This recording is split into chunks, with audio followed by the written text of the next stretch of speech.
Right, welcome back to the chaos, welcome back to Crash Bandicoot Remastered Insane Trilogy. Today we're going to be playing the level Boneyard. So we're basically 2 levels off this level and the 5th level from doing the boss of this particular zone. That's going to be absolutely wicked. But yeah, just a topic I kind of want to go on about.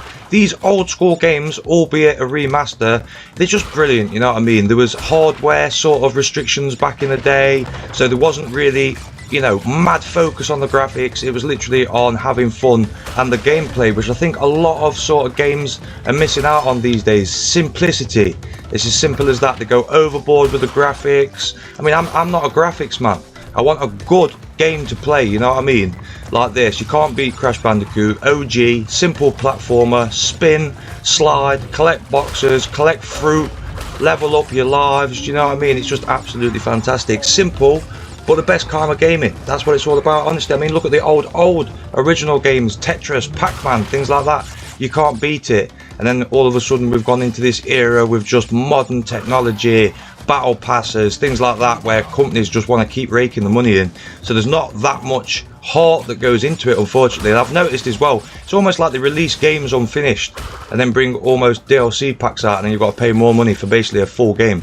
Whereas like Crash Bandicoot, Sonic the Hedgehog, things like that, back in the day, you got what you got. It was brilliant. No updates, no online. You know, the game had to be refined enough to work, and then you had all sorts of random glitches as well. It was just great finding different glitches, because obviously with modern technology they go through and patch the game titles, which is a bit of a nightmare, but I suppose it is what it is at the end of the day. So let's have a look here. I think if we do not die and we can survive, there will be a blue gem which will take us to a different bonus zone. Now you can get 2 different gems on this particular game, so it's just mental, do you know what I mean? So we're going to see if we can go for the gem. I'm not 100% sure if I'm going to actually be able to do it, because them zones are just crazy, and I'm a bit rusty in my old age, but we're getting back to it. I've, like I say, on the original PS1 I completed this game 105%, so essentially that's what I'm going to try and do here. So let's have a look at this. A bounce crate, don't want to destroy that because we want to get on top of there. Life and a question mark, look at that. So we are on track to get the gem, but again, I'm not sure if in the particular zone you've got to get boxes through there as well. It's all complicated, but it's all good fun. So there's a lot of levels that you're sort of going to have to revisit, you know, go through everything, get the gems, get the crystals, and like I say, there's time trial levels as well, so you've got to go through and sort of speed run through. You can't die, otherwise it'll reset right to the start. So they're definitely challenging, but it is interesting. Each boss you get as well, you sort of get an upgrade, so you'll get like extra spin, you'll get a double jump. It's brilliant on this title, it's just brilliant. Like I say, I love Crash Bandicoot 3. I'm absolutely addicted. Right, so there we go.